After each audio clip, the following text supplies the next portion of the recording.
Meus amados irmãos, saúdo a todos com a paz do Senhor. Abra sua Bíblia, livro de Neemias, capítulo 9. Neemias, capítulo 9.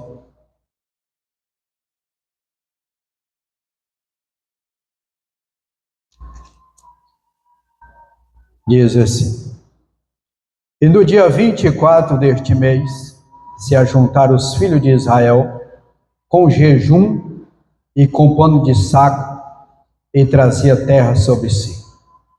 E a geração de Israel se apartou de todos os estranhos, e puseram-se em pé, e fizeram confissão dos seus pecados e das iniquidades de seus pais. E levantando-se no seu posto, leram o livro da lei do Senhor e seu Deus, uma quarta parte do dia, e na outra quarta parte fizeram confissão e adoraram o Senhor, seu Deus. Versículo 33. Porém, tu és justo em tudo quanto tem vindo sobre nós, porque tu fielmente te ouvertes, e nós impiamente nos ouveremos. E os nossos reis, os nossos príncipes, os nossos sacerdotes e os nossos pais não guardaram a tua lei e não deram ouvidos aos teus mandamentos e aos teus testemunhos que testificaste contra eles. Amém? Podem tomar vossos assentos. Meus amados, capítulo 9, eu quero dar um termo, capítulo 9. Não há conserto sem arrependimento. Nós estudamos aqui parte do capítulo 8, quando o povo reunir ali para fazer a leitura da palavra de Deus.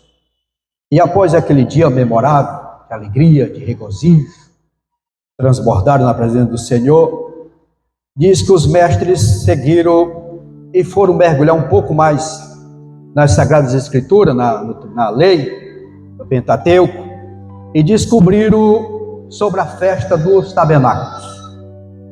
E eles saíram, a ordenança do Senhor, encontraram o capítulo 23, é ali de Levítico, e no versículo 33 a seguir, quando o Senhor instituiu ali a celebração da festa do tabernáculo, para comemorar ou celebrar a proteção e a provisão de Deus durante o período que eles passaram ali no deserto, ali celebrando aqueles cuidados da proteção do Senhor. E eles saíram para colher ramos e fazer cabanas, e ficava ali 7 dias celebrando ao Senhor. E após passar esses 7 dias, nós observamos, quando olhamos no capítulo 8, início da leitura, nós vamos ver que foi no primeiro dia, aproximadamente mês de outubro, e agora a leitura que vemos hoje, já no dia 24. Então, 24 dias de dedicação ao Senhor, de busca ao Senhor nosso Deus. E então eles celebraram a festa dos tabernáculos, ali comemorando algo que o próprio texto diz que havia sido celebrado nos dias de Josué, filho de Nun. E nunca mais eles haviam celebrado a festa dos tabernáculos. A ingratidão por aquilo que Deus havia feito, e vendo a proteção e a provisão de Deus. Também é motivo de nós celebrarmos, porque Deus, Ele tem cuidado de nós. Deus, Ele tem provido para nós, e Deus tem nos protegido. É momento também de sempre tributarmos ao Senhor gratidão pelo que Ele tem feito por nós. Então, após essa celebração, a festa dos tabernáculos, nós vimos aqui, observamos que o avivamento que o povo de Israel experimentou após a reconstrução de Jerusalém, esse avivamento não se limitou aos cânticos e às celebrações, mas gerou contrição, confissão de pecados e arrependimento. O Senhor deseja usar a igreja a fim de promover um grande despertamento espiritual sobre a nossa nação. Todavia, isto somente acontecerá quando o povo que se chama pelo meu nome ou pelo nome do Senhor se humilhar e orar e se converter dos seus maus caminhos, Deus, ele vai fazer isso. Está lá em 2 Crônicas 7:14. Mas quais foram os resultados do avivamento, desse genuíno avivamento no dia de Neemias? Primeiro, nós observamos aqui arrependimento e confissão de pecados. Os judeus quebrantados com o ensino da lei de Deus renovaram o seu pacto com o Senhor. Eles jejuaram, vestiram-se de pano de saco, confessaram os seus pecados e arrependeram-se das suas iniquidades. Esse avivamento não foi superficial, porque hoje se fala muito em avivamento, mas um avivamento que a pessoa transborda aqui, pula, mas lá fora, quando sai da igreja, muda totalmente. Esse não é um avivamento genuíno, porque o avivamento genuíno, ele permanece nas nossas vidas, não é superficial. Os seus resultados, eles são duradouros, e conforme nós vimos aqui, é confirmado nas Escrituras. Então esse avivamento, ele foi ato que trouxe resultados. Primeiro, arrependimento, confissão de pecado. Segundo, sinais do verdadeiro arrependimento, porque há evidência de arrependimento. Ao se lamentarem, os israelitas não expressaram um mero remorso. A partir de atitudes e de gestos, demonstraram um sincero arrependimento. Pois vestiram-se de pano de saco e traziam terra sobre si. Era a cultura da época, era o costume da época. Tais gestos evidenciaram do Antigo Testamento profunda humilhação diante de Deus. Isso demonstrava humilhação profunda diante do Senhor. O uso de terra sobre a cabeça, por exemplo, denotava tristeza pelos pecados cometidos. É quando a pessoa caía em si e via o seu estado espiritual e ele ia para os pés do Senhor. Esse costume de lamentar, de derramar terra sobre si, nós vimos aqui no livro de Jó, capítulo 2, versículo 12, quando aqueles três amigos, eu digo amigo entre aspas, que foram ter com Jó, dizia: levantando de longe os olhos, não conhecendo, levantaram a voz e choraram, e rasgando cada um o seu manto sobre a cabeça, lançaram o pó ao ar. Então era a cultura. Quando eles viram o estado do amigo dele, de Jó, naquela situação, eles lamentaram e agiram dessa maneira, porque era um costume. Ainda, primeiro livro de Samuel, 1 Samuel, capítulo 4, e o versículo 12, diz assim: então correu da batalha um homem de Benjamim, e chegou no mesmo dia a Siló, e trazia as vestes rotas e terra sobre a cabeça. Aqui foi quando chegou a notícia para Eli, o sacerdote, que os seus dois filhos, Ofni e Finéias, haviam sido mortos e a arca da aliança tinha sido tomada pelos filisteus. Então aquele que veio trazer essa mensagem, ele veio lamentando. O lamento foi tamanho que uma das noras de Eli deu à luz o filho e disse aquilo, colocou o nome de acabou-se, foi-se a glória do Senhor. Era um momento de lamento, porque a arca da aliança, ela havia sido raptada pelos filisteus. Então foi um momento de lamento. No livro de Lamentações, que já diz tudo, Lamentações, capítulo 2, versículo 10, nós vimos aqui, estão sentados na terra, silenciosos, os anciãos da filha de Sião, lançam pó sobre a sua cabeça e cingiram o pano de saco. As virgens de Jerusalém abaixaram a sua cabeça até a terra. Aqui, sentados em terra, uma descrição de luto e de angústia por causa do cativeiro da Babilônia. O imperador Vespasiano de Roma, ele fez uma moeda para celebrar a derrota da Judéia no ano 70 depois de Cristo, onde figurava uma palmeira, símbolo da Judéia, e uma mulher sentada no chão com a cabeça nas mãos para representar Jerusalém. Então nós vimos que era um momento de lamento. E hoje, tais gestos não são mais necessários. Todavia, o Senhor continua a requerer dos seus filhos sincero e profundo arrependimento. Vamos ver o que diz Joel capítulo 2, versículo 13 e 14 de Joel.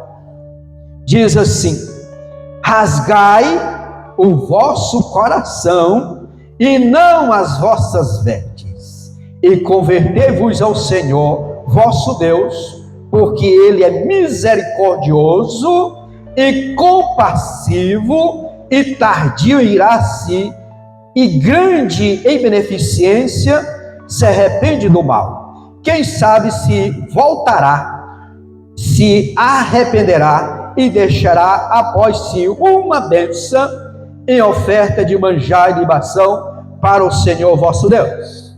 Então hoje, essa cultura de rasgar as vestes não vai adiantar nada. Quem precisa estar dilacerado é o nosso coração. É o coração aquebrantado diante do Senhor. E a Bíblia diz que um coração quebrantado, o Senhor, Ele não rejeita um coração contrito. O salmista, ele fala sobre isso no Salmo 51, e o versículo 17 diz: os sacrifícios para o Senhor são um espírito quebrantado e um coração quebrantado, e contrito não desprezará o Senhor nosso Deus. Então Deus não despreza um coração contrito. E ainda em Provérbio 28 e o versículo 13 diz assim: o que encobre as suas transgressões nunca prosperará, mas o que confessa e deixa alcança misericórdia. Bendito seja Deus. Então, os sinais de arrependimento, ele se torna notório, porque é algo que não tem como disfarçar. É a sinceridade, porque senão não alcança a benevolência, não alcança o perdão, a misericórdia do Senhor nosso Deus. Terceiro, apartaram-se dos povos idólatras. O relacionamento com os povos estranhos levaram Israel à idolatria, contrariando frontalmente a lei do Senhor.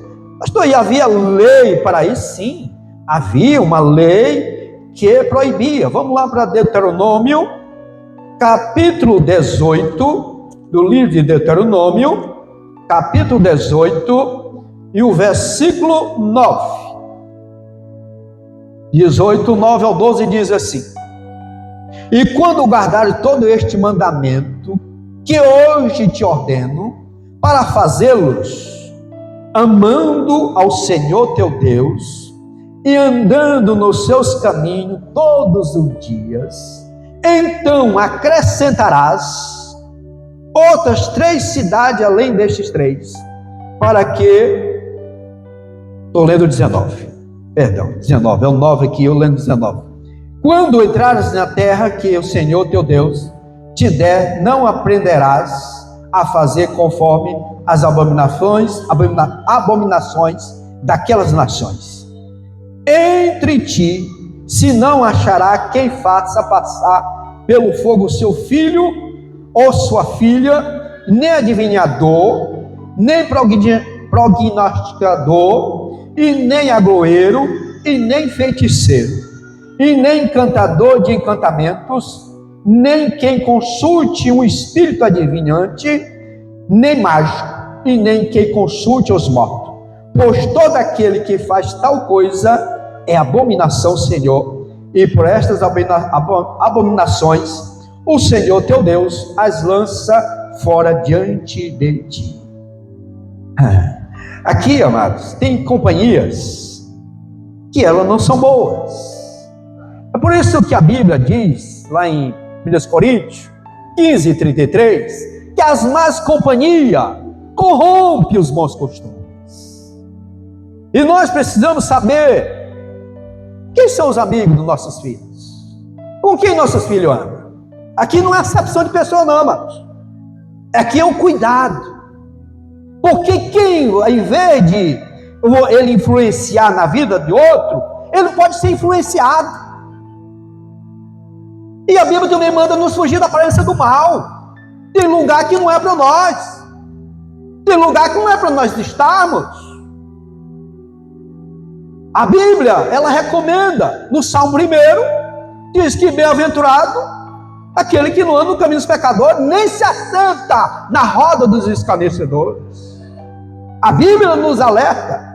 E aqui foi a ordem do Senhor. Alguém procurando o ocultismo, procurando algo que foge dos princípios do Senhor. E por isso o sacerdote determinou aos israelitas que despedisse suas mulheres estrangeiras. Aqui, amado, observe que ela lá na lei, era no dia de Neemias, não vai ninguém separado de ninguém não. O meu marido não é crente, eu sou crente, eu vou largar ele. Não, faça isso não. Ore para Deus salvar ele. Oração, Deus continua respondendo a oração. Vamos crer que Deus ainda continua respondendo a oração. Não é para ninguém separar. Mas naquele dia, estavam fazendo, porque aquele povo era especial, específico. Deus havia se misturado ali os pagãos da região, e em vez de Israel influenciar, foram influenciados. E agora Neemias está fazendo, Êxodo também fez isso. Vivendo um grande, autêntico avivamento, o povo apartou-se dos costumes pagãos e passou a andar segundo a vontade de Deus. Este é o fruto do despertamento espiritual que vem do Senhor. Você afastar daquilo que é prejudicial à sua vida espiritual, daquilo que pode ser um impedimento. Talvez tenha algo que a pessoa diz, não, isso aqui não é nocivo, não me prejudica, eu tenho minha fé avivada. Quando pensa que não, você está sendo persuadido. Você abandonou o compromisso com o Senhor. A sua fidelidade a Deus, ela foi abalada. Então, quando nós olhamos para aqui, o cuidado que precisamos ter com quem estamos misturados, mano. Não é acepção de pessoa, é você que tem que influenciar na vida de alguém. Não é alguém influenciar na sua vida. Porque pensa, vou num lugar ali, não, rapaz, esse lugar aqui eu não estou sentindo bem. Isso é a primeira vez. A segunda vez já senta assim mais à vontade. Na terceira vez está sentado lá bem à vontade. Alguém tomando uns querosene e ele lá sentado junto. E alguém passar e diz, rapaz, eu vi fulano tomando querosene. Também nem estava, mas estava no lugar errado. Então precisamos ter cuidado com nossos filhos. Quem são os amigos deles? Com quem eles andam? Tenha cuidado, acompanhe mais, para quem vê quem são os amigos. Quando pensar que não, está em companhia de pessoas erradas, e isso não é bom. Em vez de influenciar, é influenciado. A lei do Senhor, aqui eles trazem agora uma recordação. Interessante que eles pegaram o dia de 12 horas, dividiram em 4 partes. 3 horas, estudando, ouvindo a palavra do Senhor. E 3 horas, eles agora iam buscar, orar ao Senhor e confessar os seus pecados, valorizando a lei do Senhor. Diz: levantando-se, versículo 3, no seu posto, ler o livro da lei do Senhor, seu Deus, 1/4 parte do dia. Mais uma vez, a lei do Senhor é exposta, e sua leitura e explicação tomaram a 4ª parte do dia.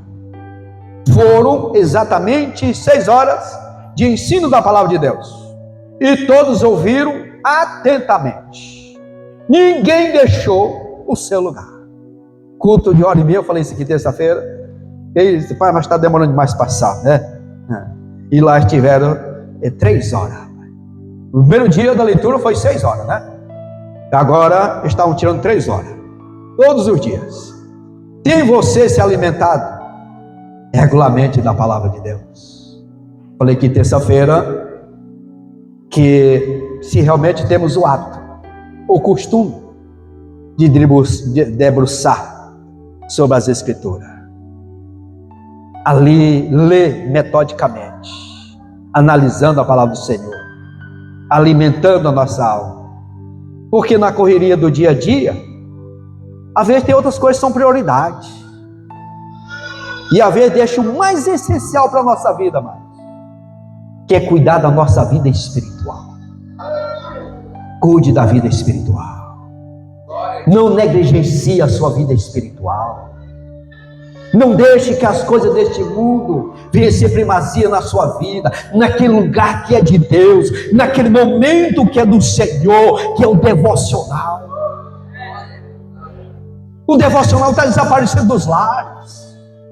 As pessoas não estão mais tendo a preocupação de meditar na palavra de Deus. Eu falei aqui terça-feira passada que as pessoas em torno de um ídolo, até chora, em multidões ao redor daquela pessoa, tira selfie, pega autógrafo e faz tudo, mas esquece da importância maior do que a leitura, é o estudo da palavra do Senhor nosso Deus. Aleluia. Qualquer coisa toma o lugar de Deus, qualquer coisa toma o lugar que é do Senhor. Hoje eu ouvi uma frase célebre que diz o seguinte: se tu vem para a igreja por causa de Cristo, não é por causa de homem que tu vai sair. Se vem para a igreja por causa do Senhor Jesus Cristo, não é por causa de alguém que você vai sair da igreja do Senhor nosso Deus. Confissão dos pecados. Igual tempo foi dedicado à confissão de pecados, na outra 4ª parte do dia fizeram confissão e adoraram ao Senhor seu Deus. E é importante observar que a leitura da palavra gerou contrição, resultado em confissão de pecados. Assim o avivamento espiritual não demorou a chegar. Não tem como dar errado, mano. Se você mergulha na palavra do Senhor, você vai buscar, vai orar, vai jejuar, pode ter certeza que a sua vida é renovada. Tenha certeza que o batismo do Espírito Santo vai chegar. Vai chegar o momento do batismo com o Espírito Santo. Vai chegar o momento de você ter uma vida que este mundo, você está nele, mas ele não é prioridade da sua vida. Você está nele, mas ele não é prioridade da sua vida. Isso só acontece quando chega um momento assim, como aconteceu naquele dia. Relembrando a história do seu povo, aqui fora. Aqui os judeus começaram a orar.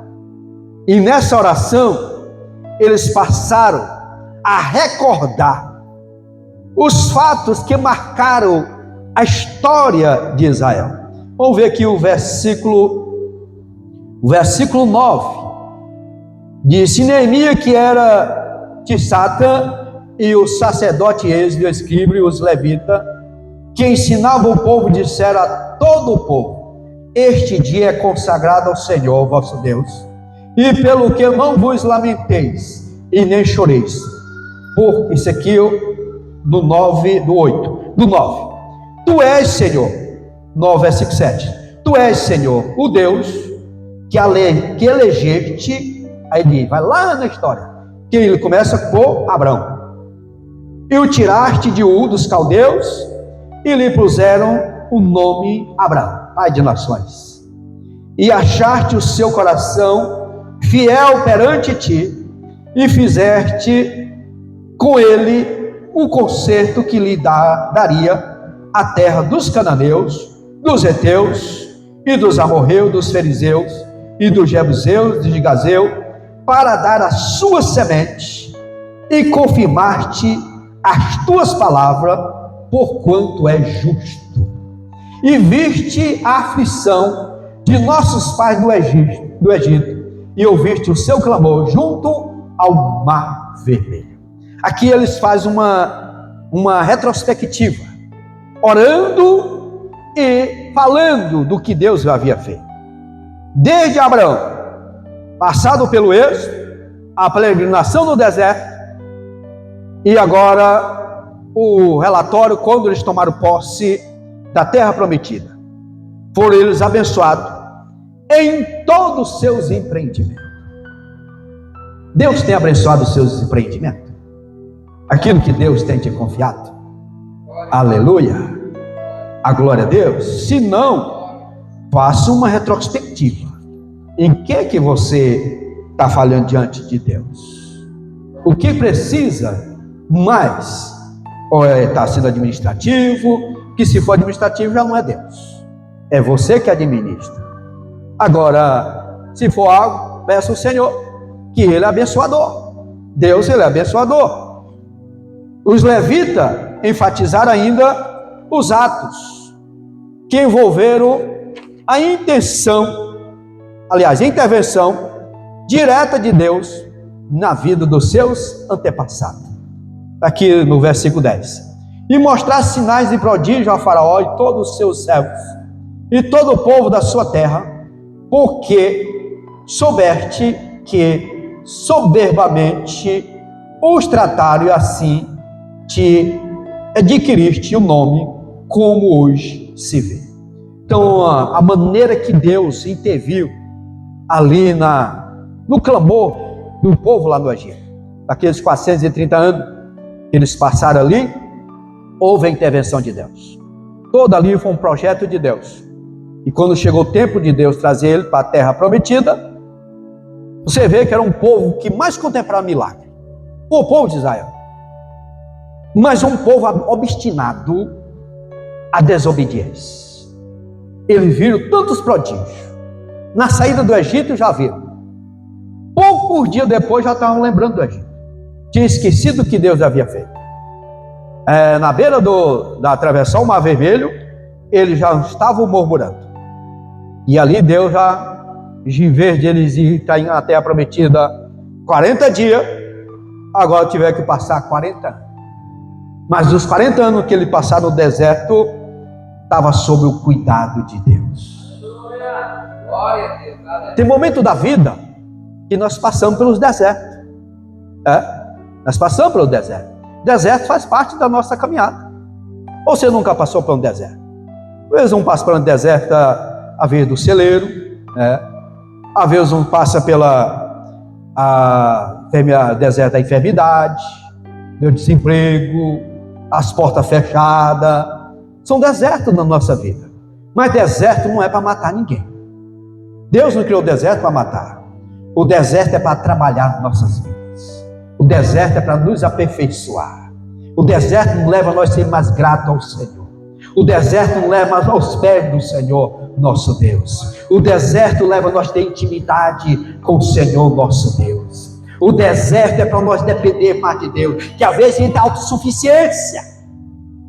Não, as coisas estão tudo bem, eu não preciso de Deus. As coisas, tudo que eu coloco a mão vai, está abençoado, eu estou prosperando, está indo bem. E a pessoa, quando vê que Deus só dá um puxãozinho. Aí a pessoa vai saber quem é Deus. Aí ele vai para os pés do Senhor. Oh Senhor, me abençoa, me perdoa, tem misericórdia. E Deus é tão maravilhoso que Ele entra com providência e Ele abençoa, porque é um Deus de oportunidade. Aleluia. Nós servimos um Deus de oportunidades. É um Deus que concede oportunidades. E aqui também nós aprendemos sobre a misericórdia de Deus. Falamos um pouco aqui, mas é um Deus misericordioso.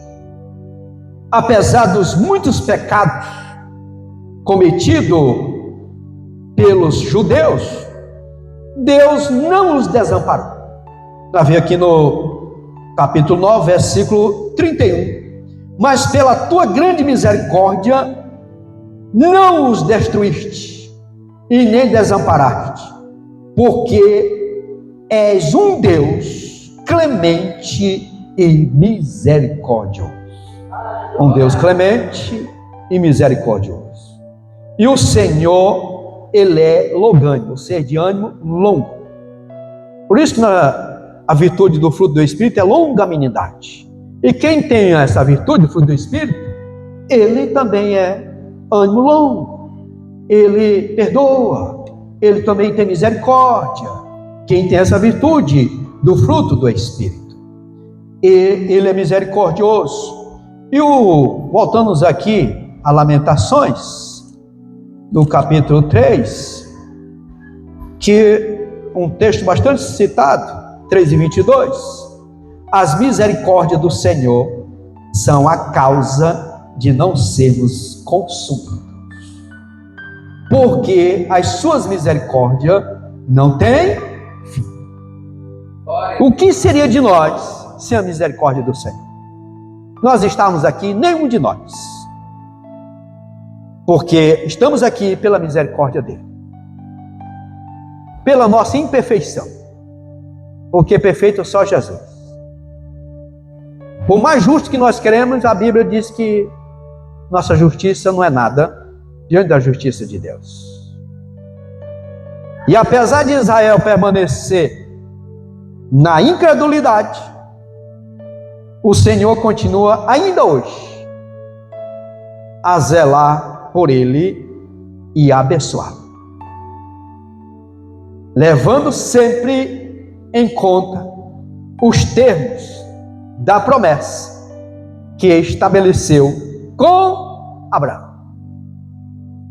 Deus é fiel com a palavra. Às vezes nós podemos falhar com a nossa palavra, prometer uma coisa, às vezes não dá certo, mas Deus não, Deus é fiel. E ele prometeu a Abraão que aquele povo da descendência dele seriam abençoados. Em ti serão abençoadas todas as famílias da terra. Nós também estamos em cruz. Nós herdamos essa bênção prometida de Deus a Abraão. Aqui vemos um Deus misericordioso e a súplica de Israel. Agora Israel, naquele momento, naqueles dias, já arrependidos de seus pecados, prestes a firmar o concerto com o Senhor, os judeus, sob a liderança de Neemias, suplicaram pela misericórdia divina. Aqui no texto nós lemos, capítulo 9, e o versículo 32.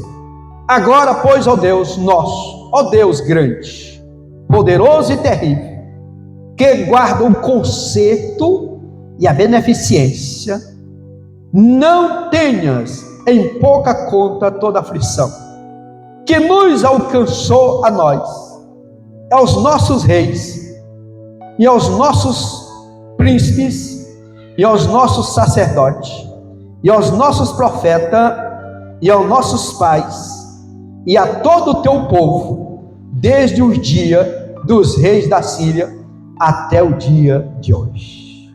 Aqui o clamor daquele povo, suplicando ao Senhor, ou seja, confessando o pecado que seus pais haviam feito, ele agora está assumindo essa culpa. Nós vemos também que Esdras fez isso, Daniel no capítulo 9, também ele fez isso. Nós vimos ali Daniel intercedendo por um povo que não tinha nada a ver com aquilo.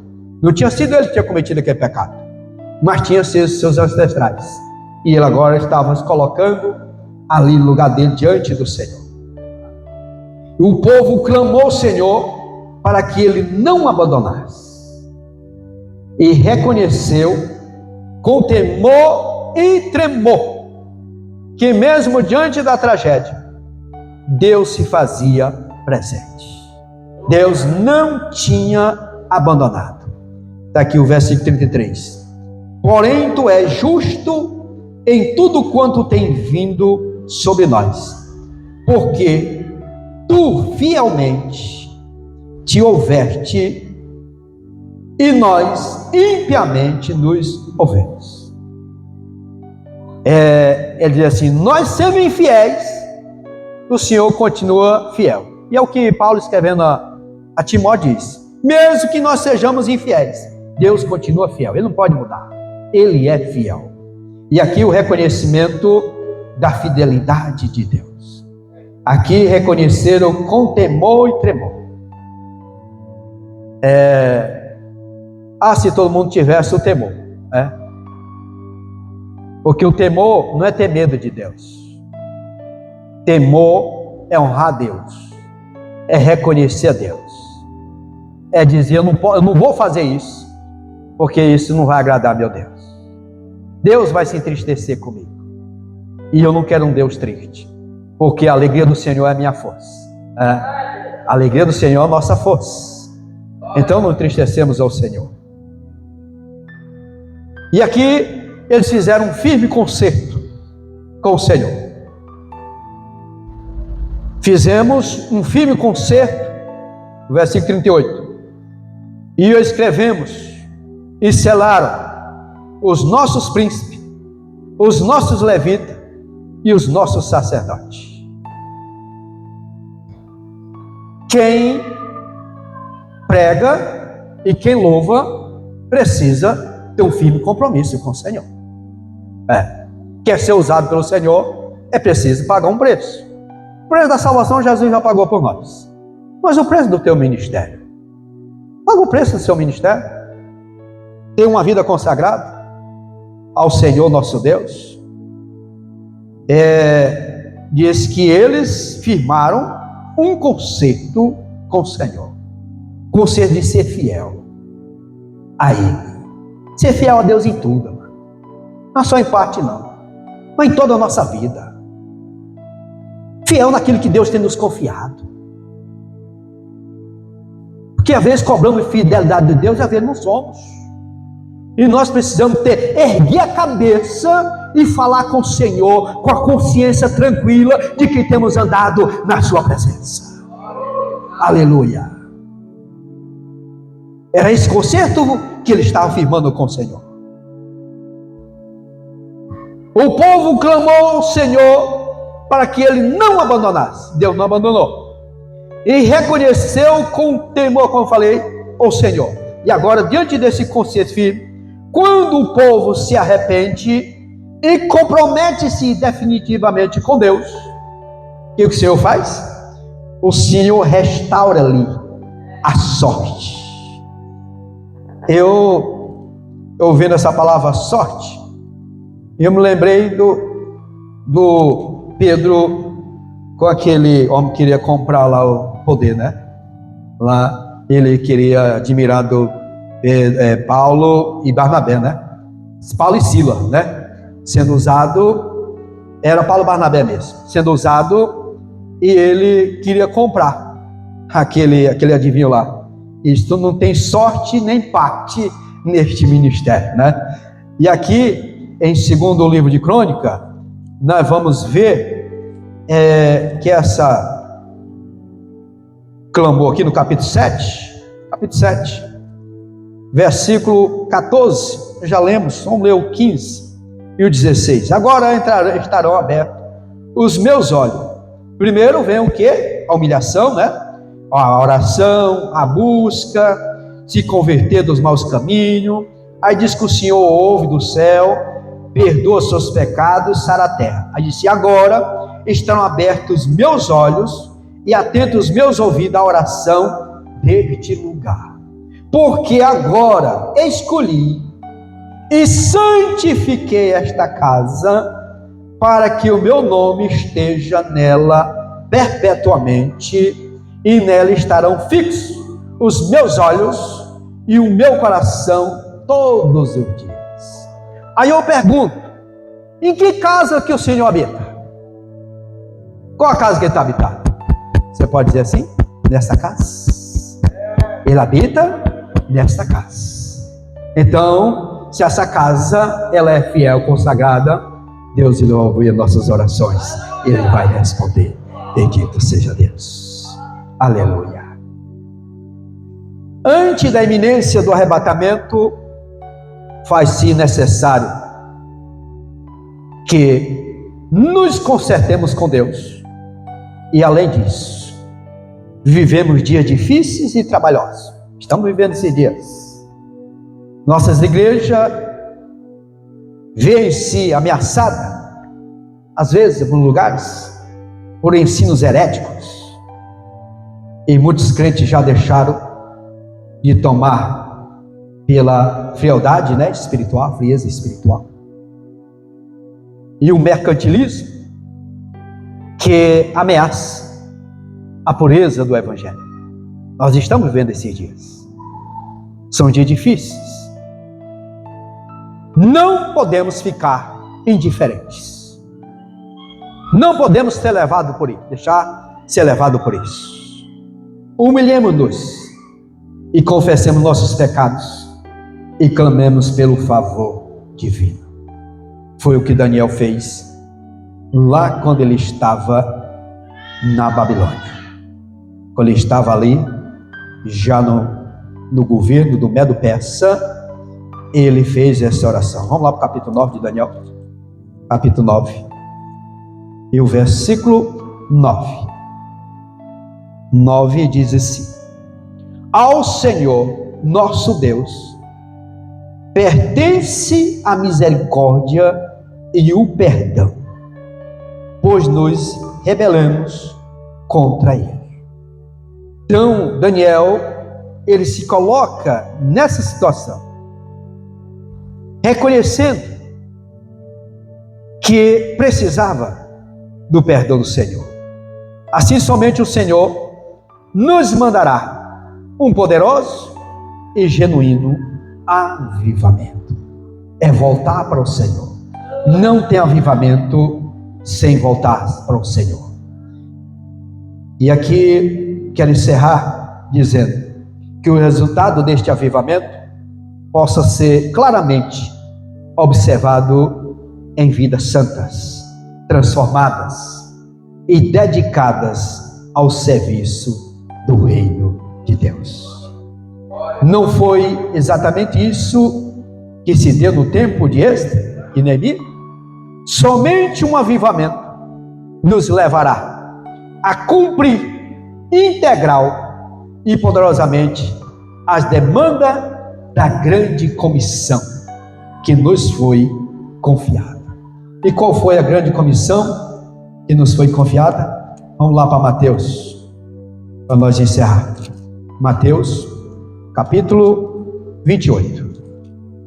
Capítulo 28, versículo 18 ao 20 diz: e chegando-se Jesus, falou-lhe, dizendo: é-me dado todo o poder no céu e na terra. Portanto, ide, ensinai todas as nações, batizando-as em nome do Pai, do Filho e do Espírito Santo, ensinando-as a guardar todas as coisas que eu vos tenho mandado. E eis que estou convosco todos os dias, até a consumação dos séculos. Amém. Então, precisamos do Senhor. E Deus conta conosco nessa última hora que nós estamos vivendo preste ao arrebatamento da igreja.